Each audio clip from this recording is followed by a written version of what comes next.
नमस्कार दोस्तों। तो देखिए, हम डेली न्यूज़ डिस्कस करते हैं। डेली वन मतलब एक न्यूज़ हम डेली डिस्कस करते हैं। देखिए, मैं आपको पहले बता देता हूँ, थोड़ा-सा बता देता हूँ, आपके पास आपका टाइम बहुत कीमती है, फिर भी मैं थोड़ा-सा बता देता हूँ। देखिए, हम क्या करते हैं डेली, हम एक न्यूज़ लेते हैं, उसका पूरा एनालिसिस करते हैं न्यूज़ का। उसमें क्या-क्या करते हैं हम, न्यूज़ में मुद्दा क्या है, वो न्यूज़ क्यों इम्पोर्टेंट है, वो देखते हैं हम, है ना? उसके साथ हम क क्या करते हैं, हम न्यूज़ का की पॉइंट देखते हैं, न्यूज़ का बैकग्राउंड देखते हैं, मतलब हिस्ट्री देखते हैं।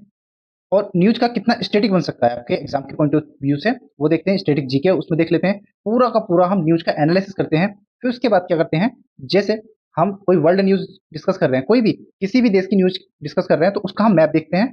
उसके साथ-साथ भारत की अगर न्यूज़, भारत के बारे में हम डिस्कस करते हैं, भारत की न्यूज़ है, मतलब नेशनल न्यूज़ है, तो हम भारत का मैप देखते हैं। जिस राज्य की है, उस राज्य की न्यूज़, उस राज्य का मैप देखते हैं। उसके साथ-साथ हम वहाँ के राज्यपाल कौन है, मुख्यमंत्री कौन है, क्या होने वाला है वहाँ पर, वो सारी चीज़ें हम देख लेते हैं। उसके साथ जैसे ही वो पूरी न्यूज़ हमारी कंप्लीट होती है, इतना कुछ करने के बाद जब कंप्लीट होती है, तो हम क्या करते हैं, हम उसके एमसीक्यूज़ देख लेते हैं। एमसीक्यूज़ देख लेते हैं, कितने? 2 एमसीक्यूज़ देखते हैं, पूरी न्यूज़ में जो बनते हैं, वो 2 एमसीक्यूज़ देखते हैं। अब इन एमसीक्यूज़ जो होते हैं, ये जो होते हैं, ये होते हैं हमारे मल्टीपल चॉइस क्वेश्चन वाले। उसमें हम स्टेटमेंट बेस्ड क्वेश्चन बनाते हैं, जैसे कि स्टेटमेंट रखते हैं, उसके बाद बनाते हैं ए, बी, सी, जैसे ही आपको दिख रहा है, तो ऐसे क्वेश्चन बनाते हैं। एक मेंस का क्वेश्चन देखते हैं, तब हमारी वो पूरी न्यूज़ कंप्लीट होती है। अब रहा आपका सवाल, आप मुझे अपने विचार कमेंट बॉक्स में दीजिए। कमेंट बॉक्स में आप कमेंट करके बताइए कि मैं और क्या चीज़ ऐड कर सकता हूँ, क्या उसमें से निकाल सकता हूँ, है ना? कैसे अपने बोलने के तरीके में मैं चेंज कर सकता हूँ, इसमें क्या-क्या चीज़ और ऐड करनी चाहिए, तो वो सारी चीज़ें आपको बतानी है। आज हमारा रिवीजन डे है, हम रिवीजन करेंगे और रिवीजन में हम जानेंगे कि किस तरह से हम सारे क्वेश्चन को करेंगे। ओके, तो आज क्वेश्चन देखेंगे, क्वेश्चन के पॉइंट ऑफ व्यू से हम रिवीजन कर लेते हैं। पहला क्वेश्चन है हमारा, निम्नलिखित में से कौन से देश मतलब मक्का जॉइंट डिफेंस एग्रीमेंट से संबंधित हैं? आपको बताना है इसका राइट आंसर क्या होगा। सऊदी अरब, पाकिस्तान, तुर्की, ईरान, इजिप्ट। तो राइट आंसर क्या होगा इसका? देखिए कौन कौन से देश शामिल है इसमें, आपने पढ़ा था, बहुत अच्छे से इसको समझा था। समझने के बाद हमने इसके क्वेश्चन भी किए थे, तो वही क्वेश्चन है, ठीक है, रिवीजन क्वेश्चन है। देखिए, सऊदी अरब, ठीक है, उसके साथ पाकिस्तान भी, ठीक है, सऊदी अरब, पाकिस्तान, तुर्की और इजिप्ट और ईरान की हमारी कोई बात नहीं हुई थी। सही है, चलो नेक्स्ट देखते हैं। देखो नेक्स्ट क्वेश्चन है, इसको थोड़ा-सा कर लेते हैं। थोड़ा डिस्टर्ब होता है क्योंकि मेरे पास अभी लैपटॉप नहीं है, मतलब लैपटॉप है लेकिन वो खराब है और यूट्यूब से इतनी अर्निंग नहीं हो रही है कि मैं लैपटॉप ठीक करवा सकूँ। तो आप बस ऐसे ही सहयोग बनाए रखें, आप अपना अपना पूरा का पूरा सहयोग देते रहें, तो उससे मैं शायद यूट्यूब से जो अर्निंग होगी उससे मैं बहुत अच्छी चीज़ें ले लूँ। मेरे पास जो इक्विपमेंट की कमी है, माइक नहीं है या फिर लैपटॉप मेरा भी ठीक नहीं है, वो कराना है। जो भी चीज़ें होंगी, आप अगर आप सहयोग करेंगे तो वो सारी चीज़ें मैं कर लूँगा। ओके, देखिए पहला क्वेश्चन है, इज़राइल की सीमा भूमध्य सागर और लाल सागर दोनों से लगती है। पहला ऑप्शन ठीक किया, ठीक है। उसके बाद ऑप्शन 2, मृत सागर पूरी तरह से इज़राइल और मिस्र के बीच स्थित है। मृत सागर, इज़राइल और इसके बीच में, मिस्र के बीच में। ओके, अभी देखते हैं, नेक्स्ट देखते हैं। गोलन हाइट्स, गोलन हाइट्स क्षेत्र ऐतिहासिक रूप से सीरिया का हिस्सा रहा है, जिस पर वर्तमान में इज़राइल का कब्जा है। यहाँ पर मैप नहीं देखेंगे, सिर्फ क्वेश्चन डिस्कस कर रहे हैं, तो क्वेश्चन आप देखते चलिए ना। ओके, देखिए इज़राइल यहाँ पर है और आपको इजिप्ट यहाँ पर मिलेगा। यहाँ पर डेड सी है, तो डेड सी और मिस्र का कोई भी रिलेशन नहीं है। तो दूसरा ऑप्शन क्या हो जाता है, गलत हो जाता है, दूसरा गलत हो जाता है और आपका क्या बचता है, सिर्फ सी। राइट आंसर क्या होगा, सी। मृत सागर इज़राइल और जॉर्डन की सीमाओं के मध्य है। चलिए नेक्स्ट देखिए, नेक्स्ट क्वेश्चन क्या है, यूएन सिक्योरिटी काउंसिल रिजोल्यूशन 2803 2025 मुख्यतः किससे संबंधित है? तो किससे संबंधित है, ये हमने बहुत अच्छे से न्यूज़ को देखा था, बहुत अच्छे से समझा था। पहला ऑप्शन है यूक्रेन रूस पीस एग्रीमेंट से, या गाजा कॉन्फ्लिक्ट के कॉम्प्रिहेंसिव पीस प्लान और ट्रांजिशनल एग्रीमेंट से। ऑप्शन सी है ईरान न्यूक्लियर एग्रीमेंट से। ऑप्शन सी है सीरिया और नाटो इंटरवेंशन से। तो आपका राइट आंसर क्या होना चाहिए, राइट आंसर होना चाहिए बी। ओके, तो देखिए हम थोड़ा समझ लेते हैं। एग्जाम जो हमारा है, रेजोल्यूशन 2803 को 17 नवंबर 2025 को यूएनएससी ने एडॉप्ट किया था और इसमें गाजा के लिए comprehensive plan, board of peace तथा इंटरनेशनल स्टेबलाइजेशन फोर्स का फ्रेमवर्क शामिल किया था। ओके, नेक्स्ट क्वेश्चन आपका देखते हैं, हम देखते हैं नेक्स्ट क्वेश्चन क्या है। थोड़ा सा इसको बड़ा जूम कर लेते हैं, सही है, आपको दिखाई दे रहा होगा। देखिए, राज्य लोक सेवा आयोग एसपीएससी के संदर्भ में निम्नलिखितों पर विचार कीजिए। पहला है ऑप्शन, राज्य लोक सेवा आयोग के अध्यक्ष और सदस्यों की नियुक्ति राज्य के राज्यपाल द्वारा की जाती है। राज्य लोक सेवा आयोग के अध्यक्ष को केवल भारत के राष्ट्रपति द्वारा ही उसके पद से हटाया जा सकता है। ऑप्शन सी, आयोग के सदस्यों का कार्यकाल 6 वर्ष या 65 वर्ष आयु का होता है। 6 या 65। देखिए यहाँ पर जो है ना, यही वाला क्या हो जाता है, गलत हो जाता है। तीसरा 65 नहीं होता, उनका होता है 62। ठीक है, 65 जो होता है वो होता है यूपीएससी का। ओके, देखिए तीसरा वाला गलत है, तीसरा गलत है, तीसरा गलत है, तीसरा गलत है, ये ठीक है। ओके, तो देखिए यहाँ पर समझ लेते हैं क्या है कि स्टेट पब्लिक सर्विस कमीशन के सदस्यों की सेवानिवृत्ति आयु 62 वर्ष होती है और यूपीएससी की 65। नेक्स्ट क्वेश्चन देख लेते हैं। अच्छा, नेक्स्ट क्वेश्चन है, धन शोधन निवारण अधिनियम पीएमएलए 2002 के संदर्भ में निम्नलिखित कथनों पर विचार कीजिए। पीएमएलए के तहत अपराधों की जांच करने के लिए केंद्रीय जांच ब्यूरो सीबीआई मुख्य नोडल एजेंसी है। सीबीआई मुख्य नोडल एजेंसी है क्या, है ना? पहला देखो क्या सही है, पहला सीबीआई है ना, तो गलत हो जाएगा। इसके तहत कुर्क की गई संपत्ति को अंतिम रूप से जब्त करने की शक्ति केवल विशेष अदालत के पास है। तो आपको बताना है राइट आंसर कौन सा होगा। ये यहाँ पर ये गलत हो गया, तो पहला गलत है और एक तो सही है, तो केवल दूसरी हो जाएगा। देखिए समझते हैं, तो यहाँ पर जो सीबीआई को बोला है, सीबीआई नहीं होती है, कौन होती है, ईडी होती है, प्रवर्तन निदेशालय। नेक्स्ट क्वेश्चन है, नेक्स्ट क्वेश्चन आपका यह है, झारखंड से संबंधित निम्नलिखित कथनों पर विचार कीजिए। झारखंड का गठन 15 नवंबर 2000 को हुआ था। झारखंड का गठन बिहार पुनर्गठन अधिनियम 2000 के तहत हुआ था। झारखंड पब्लिक सर्विस कमीशन का गठन संविधान के अनुच्छेद 315 के तहत किया गया था। अब इसमें मैं एक और है, झारखंड भारत का 29वां राज्य है, तो हम देखते हैं इस पर गलत क्या है। सबसे पहले हम देखेंगे गलत क्या है, तो गलत जो है ना यही है, 28वां था। ओके, तो चौथे में 4 जिसमें है वो गलत हो जाते हैं। सबसे पहली बात तो 4 जिसमें है वो क्या हो जाता है, गलत हो जाता है। अच्छा, जो पहला है वो क्या है, वो ठीक है। 15 नवंबर को जन्मदिन होता है किनका, बिरसा मुंडा जी का। ओके, तो इसलिए पहला तो सही है, तो राइट आंसर क्या हो जाएगा इसका, राइट आंसर हो जाएगा बी, 1 और 2 और 3। देखिए नेक्स्ट क्वेश्चन है, भारतीय संविधान के संदर्भ में निम्नलिखित कथनों पर विचार कीजिए कौन सा सही है। ये देखना है, आर्टिकल 19 की क्लोज ए का सब क्लोज बी नागरिकों को किसी भी परिस्थिति में बिना किसी रिस्ट्रिक्शन के प्रदर्शन का अधिकार है। बिना किसी रिस्ट्रिक्शन के, ओ माय गॉड, बिना किसी रिस्ट्रिक्शन लगाई जा सकती है, तो पहला गलत हो जाता है। तो सही बताना ना, तो पहला गलत है। आर्टिकल 19 के एक का सब क्लोज बी शांतिपूर्ण और बिना हथियारों के एकत्रित होने का अधिकार देता है, जिस पर आर्टिकल 19(3) के तहत रीजनेबल रिस्ट्रिक्शन लगाई जा सकती है। ओके, केवल राजनीतिक दलों को शांतिपूर्ण प्रदर्शन का नहीं, राजनीतिक दल क्यों करेंगे, कोई भी दल कर सकता है। सामाजिक व्यवस्था बनाए रखने के लिए आर्टिकल 19 के अधिकारों को स्थायी रूप से समाप्त कर सकती है। ठीक है, कर सकती है, स्थायी रूप से नहीं। तो इसका राइट आंसर क्या हो जाएगा, बी। नेक्स्ट क्वेश्चन है, देखिए फॉरन मतलब एफ सी, है ना, एफ सी और R A, F C R A बहुत न्यूज में था। देखो फॉरन, चलिए foreign contribution regulation amendment bill 2025 के संदर्भ में निम्नलिखित तथ्यों पर विचार कीजिए। पहला है ऑप्शन ए, फॉरन कंट्रीब्यूशन रेगुलेशन एक्ट 2010 में संशोधन का प्रस्ताव करता है। ऑप्शन 2 है F C R A certificate के सीजेशन, है ना, कि कुछ परिस्थितियों में एसेट्स के वेस्टिंग के लिए डेजिग्नेटेड अथॉरिटी की व्यवस्था करता है। नेक्स्ट है, तीसरा ऑप्शन है बिल के अनुसार प्लेस ऑफ वर्शिप के धार्मिक चरित्र को बनाए रखने के लिए कोई विशेष शर्त नहीं है। नेक्स्ट है ऑप्शन ऑप्शन 4 है कि बिल में एफसीआरए वायलेशन के लिए मैक्सिमम इम्प्रिजनमेंट को 5 वर्ष से घटाकर 1 वर्ष करने का प्रस्ताव है। थोड़ी सी दिक्कत सॉरी, तो इसमें राइट आंसर बताना आपको क्या होगा, राइट आंसर बताना। पहले इसमें देखना हमें गलत कौन सा है, सबसे पहले देखना हमें गलत कौन सा है, तो गलत कौन सा होगा, इसका राइट आंसर जो है ना ये है, तो तीसरा है ना वो गलत है ना, बस। अच्छा, जेपीसी बहुत ज़्यादा न्यूज़ में रहा था, तो हमने इसको अच्छे से डिस्कस किया था, जेपीसी क्या है ना, स्टैटिक में देखा था इसको। निम्नलिखित कथनों पर विचार कीजिए। पहला है, इसमें लोकसभा और राज्यसभा दोनों सदस्य होते हैं, ठीक है। यह किसी बिल की विस्तृत एग्जामिनेशन के लिए गठित किया जाता है ना, तो ये बताना है कि ये सही है, ये भी ठीक है। जेपीसी की रिकमेंडेशन स्वतः कानून बन जाती है, ये नहीं होगी।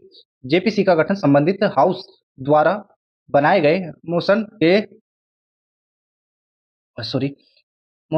के माध्यम से किया जा सकता है, तो इसका राइट आंसर क्या होगा? देखो इसमें से इसमें हमारा तीसरा गलत है, तो तीसरा तीसरा तीसरा ये दोनों गलत हो गए, तो इसका राइट आंसर हो जाएगा 1 2 और 4। देखो यहाँ पे लिखा हुआ है जेपीसी बिल की सिक्योरिटी और रिपोर्ट्स का काम करती है, इसकी रिकमेंडेशन अपने आप कानून नहीं बनती। नेक्स्ट क्वेश्चन है, देखो विदेशी अंशदान विनियमन अधिनियम एफसीआरए के संदर्भ में निम्नलिखित कथनों पर विचार कीजिए। एफसीआरए का प्रशासन वित्त मंत्रालय मिनिस्टर ऑफ फाइनेंस द्वारा किया जाता है। एफसीआरए के तहत पंजीकृत प्रत्येक संस्था के लिए विदेशी अंशदान प्राप्त करने हेतु भारतीय स्टेट बैंक एसबीआई नई दिल्ली की मुख्य शाखा में खाता होना अनिवार्य है। ऑप्शन 3, वर्ष 2020 के संशोधन के अनुसार एक एफसीआरए पंजीकृत एनजीओ अपनी विदेशी फंडिंग को किसी अन्य एफसीआरए पंजीकृत एनजीओ को ट्रांसफर कर सकता है, हाँ या ना? तो क्या है? गलत है, ऐसा नहीं कर सकता है। ओके, तो मिनिस्ट्री ये वाली मिनिस्ट्री नहीं है, तो इसका राइट आंसर क्या हो जाएगा? केवल दो राइट हो जाएगा इसका। देखो यहाँ पे देखते हैं, तो इसका गृह मंत्रालय आता है। कथन 3 गलत हो गया। 2020 के संशोधन द्वारा एनजीओ को फंड ट्रांसफर करने पर क्या हो गया? पूर्ण प्रतिबंध है। नेक्स्ट क्वेश्चन है, संसदीय संयुक्त संसदीय समिति जेपीसी के संबंध में निम्नलिखित कथनों पर विचार कीजिए, कौन सा सही है? जेपीसी एक स्थायी संसदीय समिति है जिसका गठन प्रतिवर्ष किया जाता है। जेपीसी के सदस्यों में केवल लोकसभा के प्रतिनिधि शामिल होते हैं, गलत है। पहला भी गलत है, दूसरा भी गलत है, तीसरा जेपीसी का गठन किसी विशेष विधेयक या विषय पर चर्चा करने के लिए एक प्रस्ताव के माध्यम से किया जाता है, ठीक है। जेपीसी द्वारा दिए गए सुझाव सरकार के लिए बाध्यकारी नहीं है, एडवाइजरी है, एडवाइस कर सकते हैं वो, ठीक है, सलाह दे सकते हैं। ठीक है, नेक्स्ट क्वेश्चन है, एआई मतलब आर्टिफिशियल इंटेलिजेंस कृत्रिम बुद्धिमत्ता के संदर्भ में ये होता है रिकर्सिव सेल्फ इम्प्रूवमेंट पद का सबसे सटीक वर्णन बताना है, खुद को ठीक करना। तो एआई एआई जो मॉडल होता है ना, एआई मॉडल का विभिन्न भाषाओं का स्वतः अनुवाद करता है। जो एआई होता है वो भाषाओं को स्वतः अनुवाद करता है कि नहीं करता है? पहला बताना है, स्वतः अनुपात अनुवाद। उसके बाद एक ऐसी सॉरी एक ऐसी प्रक्रिया जहां एआई प्रणाली मानव हस्तक्षेप के बिना स्वयं के प्रदर्शन और कोड को निरंतर सुधारती है। ऑप्शन सी, डेटा सेंटर में बिजली की खपत को स्वचालित रूप से नियंत्रित करने की प्रणाली। एआई द्वारा क्वांटम कंप्यूटिंग के जरिए डाटा इनक्रिप्ट करना। तो इसका राइट आंसर है बी, ठीक है। जल्दी जल्दी कर लेते हैं, चलो बहुत बड़ा वीडियो जाएगा। देखिए नेक्स्ट क्वेश्चन है, एआई एआई मॉडल मॉडल तकनीक विकासकर्ता कौन सी हैं? गूगल जेमिनी को किसने किया है? डीप माइंड ने, है ना। क्लाउड इसमें ना सबसे ये क्लाउड क्लाउड को किसने किया है? एंथ्रोपिक ने। चैट जीटीपी क्या है? Open AI. तो तीनों के तीनों सही है। नेक्स्ट क्वेश्चन है, झारखंड संबंधी विगत में विचार कीजिए। झारखंड का गठन 15 नवंबर 2000 को हुआ था। झारखंड का जो गठन हुआ था वो बिहार पुनर्गठन अधिनियम 2000 के तहत हुआ था। नेक्स्ट है, झारखंड पब्लिक सर्विस कमीशन का गठन संविधान के अनुच्छेद 315 के तहत होता है। तो इसका राइट आंसर हो जाएगा बी, 1 2 3 तीनों सही, 3 सही है, लेकिन ये लास्ट वाला गलत है, 28 29वां नहीं है। अच्छा ये हमने क्वेश्चन कर लिया, ये वाला हो गया, ठीक है, इसको हटा देते हैं। हाँ ये देखते हैं पहला क्वेश्चन, देखो स्टेट ऑफ हॉर्मुज के संदर्भ में निम्नलिखित कथनों पर विचार कीजिए। यह फारस की खाड़ी पर्शियन गल्फ को लाल सागर से जोड़ता है। पहला, क्या ये सही है? नहीं, पर्शियन गल्फ को लाल सागर से नहीं जोड़ता, हमने मैप भी देखा था। इसके तहत तट पर ईरान और दक्षिण तट पर ओमान का जो बंदरगाह है मुसंदम, है ना, मुसंदम प्रायद्वीप स्थित है। हाँ ठीक है। संयुक्त राष्ट्र समुद्री कानून संधि यूएन क्लोज के तहत जहाजों को इस मार्ग से ट्रांजिट पैसेज का अधिकार प्राप्त है। तो इसका राइट आंसर क्या हो जाएगा? 2 और 3, पहला गलत है। नेक्स्ट क्वेश्चन, देखो अभी क्वेश्चन आपको आंसर भी आपको दिखाई दे रहा है, मुझे पता है कि आंसर भी दिखाई दे रहा है। अगली बार से मैं क्या करूंगा, इसके आंसर आपको दिखाया नहीं करूंगा, है ना, ठीक है, आंसर नहीं दिखाया करूंगा, फिर आपसे पूछा करूंगा। कोशिश करूंगा कि यार जल्दी से लाइव हो जाए, मेरा लैपटॉप ठीक हो जाए एक बार, थोड़ी सी यहाँ से आपका सहयोग हो जाए, वीडियो वीडियो ठीक से चल जाए। तो मैं बहुत कुछ करने वाला हूँ, बहुत कुछ करने का। अभी देखिए ऐसा है ना, फुल टाइम नहीं दे पा रहा हूँ, मुझे पता है फुल टाइम नहीं दे पा रहा हूँ, क्योंकि देखिए मुझे और भी काम होते हैं। अब मैं यूट्यूब को फुल टाइम दूंगा, इसमें तो मेरा कुछ भी नहीं होगा ना, कोई भी चीज़ कोई भी काम नहीं चलेगा, क्योंकि देखिए आज के ज़माने में पैसा बहुत ज़रूरी है। मैं भी बोल रहा हूँ कि मैं भी इसके लिए मनी के लिए काम कर रहा हूँ थोड़ा सा, तो थोड़ी मनी मिलेगी तभी मैं यहाँ से काम करूँगा, है ना। बाकी तो मैं बहुत सारी चीज़ें मैं यहाँ पे फ्री पढ़ाऊंगा यूट्यूब पे, लेकिन यहाँ पर रीच आनी चाहिए, थोड़ा सा आपका सपोर्ट मिलना चाहिए, तभी तो मैं कुछ कर पाऊंगा, है ना।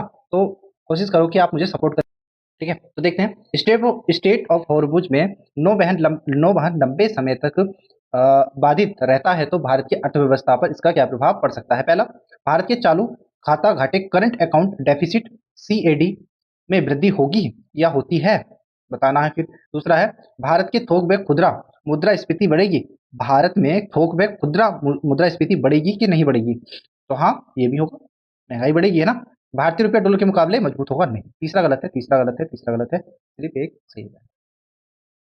एक और option question, state of Hormuz Persian gulf को किससे जोड़ता है, गल्फ ऑफ ओमान से जोड़ता है कि नहीं जोड़ता है, बताना। ठीक है, ये ठीक है।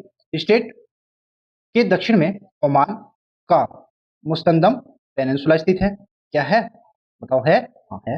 नेक्स्ट, स्टेट ऑफ हॉर्मुज का महत्व मुख्यतः इसलिए है क्योंकि यूरोप और ईस्ट एशिया के बीच इसका छोटा लैंड रूट है, लैंड रूट नहीं है भाई, पानी का रूट है, लैंड रूट नहीं है, तो तीसरा क्या आता है, गलत हो जाएगा। यह ग्लोबल ऑयल ट्रांसपोर्टेशन के लिए महत्वपूर्ण चौक पॉइंट है, हाँ ठीक है, तो इसका राइट आंसर तीसरा गलत, तीसरा गलत, तीसरा गलत, ये सही जाएगा बी, 1 2 4।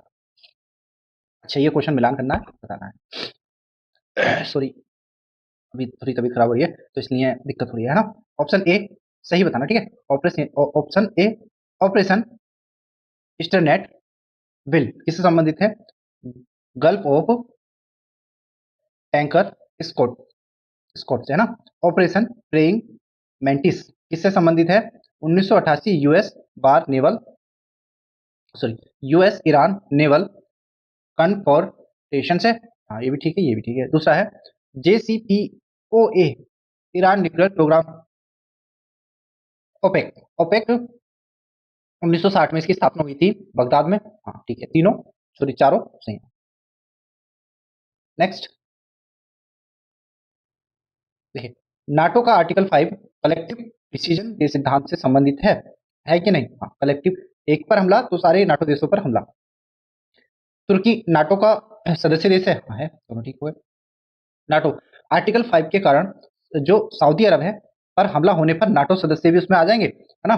सऊदी अरब के लिए ये आ जाएंगे कि बाध्य है कि नहीं है, नहीं क्यों है, सऊदी अरब अलग है, सऊदी अरब ने बनाया, मक्का एकॉर्ड्स बनाया, जो भी बनाया उनका अलग है, तुर्की उसके साथ है वो अलग है, लेकिन नाटो अलग है, क्योंकि सऊदी अरब नाटो का हिस्सा नहीं है, तो उसके लिए कोई भी आर्टिकल 5 काम नहीं करेगा। तो इसका तीसरा क्या हो जाएगा, गलत हो जाएगा, तीसरा गलत, तीसरा गलत। अब ये दोनों देखते हैं। यूएन चार्टर का आर्टिकल 51 इंडिविजुअल और कलेक्टिव डिफेंस सेल्फ डिफेंस के इनहेरेंट राइट को रिकॉग्नाइज करता है, बिल्कुल करता है, ओके बिल्कुल करता है, तो इसका 1 2 और 4 सही हो जाएंगे। तो यहाँ तक था कोशिश, आज थोड़ा सा दिक्कत हुई, मुझे पता है थोड़ी सी दिक्कत हुई है, बस आपका अगर यहाँ तक आए हैं तो आपका दिल से थैंक यू, बहुत ज़्यादा थैंक यू, इतना सपोर्ट करने के लिए। आपने वीडियो देखी, देखिए यहाँ तक आए हैं तो बहुत अच्छी बात है, आप अपने दोस्तों को, भाइयों को, उनको सबको सेंड कीजिए, थोड़ी थोड़ी करके। मुझे मुझे भी तो आप सपोर्ट कर सकते हैं ना, छोटा क्रिएटर हूँ तो क्या हुआ, कभी तो बड़ा होऊंगा, है ना। आज आप सपोर्ट दिखाएंगे तो कल को मैं बड़ा भी हो जाऊंगा, है ना, और अच्छे से बनाऊंगा वीडियो, और शायद मैं आप में से कुछ लोगों को अपने साथ भी रखूँ। ओके, तो चलो मिलते हैं, मुझे टीम की तो जरूरत पड़ेगी, लेकिन अभी नहीं, अभी मैं सैलरी किसी की नहीं दे सकता, क्योंकि यूट्यूब सैलरी नहीं हो रही है, अभी कुछ नहीं हो रहा है, मोनेटाइजेशन है लेकिन कुछ नहीं हो रहा है। तो मिलते हैं नेक्स्ट लेक्चर में, तब तक के लिए नमस्कार, जय हिंद, वंदे मातरम।